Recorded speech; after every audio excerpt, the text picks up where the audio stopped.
ఎండాకాలం సెలవులల్లా పోరలంతా మంచిగా ఈతలు కొట్టిండ్రు. కొందరు కాలువల బాట పడితే కొందరు షెర్ల దుంకిండ్రు. అట్లనే కొందరు బాయిల కడిపోయిండ్రు. ఇక నదుల బందుకుండేటోళ్ళు నదులల్లో ఈతలు కొడితే సముద్రం ఒడ్డుకుండేటోళ్ళు బీచ్లలో పోయి ఎంజాయ్ చేసిండ్రు.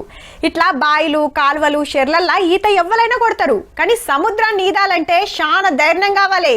గది గీ షెల్లెమ్మ తన టన్నుల లెక్కనే ఉన్నట్టుంది పోర్రి.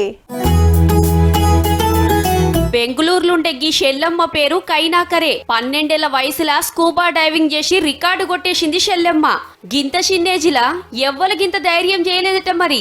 అగో ఈపుకు ఆక్సిజన్ సిలిండర్ కట్టి సముద్రంలోకి నూకేయంగానే శాపపోయినట్టు ఎట్లా పోతుందో ఇక అడుక్కు పోయి ఆడ ఏమేం జీవరాశి ఉన్నది ఎట్లెట్లా ఉంటది అన్ని అరుచుకొని వస్తారన్నట్టు.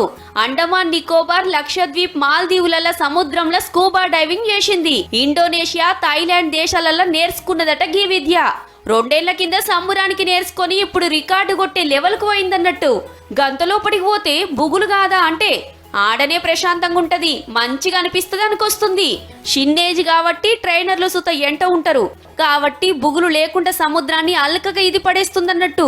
ఇక పెద్దగైనాక మెరైన్ సైన్స్ అంటే సముద్రం గురించి అండ్లుండే జీవరాశి గురించి చదువుతా అంటుంది. బోట్ల సముద్రం నడిమిట్లకు పోతేనే చక్కెర వచ్చినంత పని అవుతుంది. అసొంటిది గింత షిన్నేజిలా స్కూబా డైవింగ్ చేసుడంటే మామూలు ముచ్చటైతే కాదుల్లో. రేపు ఇంకిన్ని రికార్డులు కొట్టాలని కోరుకుంటా. ఆల్ ది బెస్ట్ రా చెల్లే.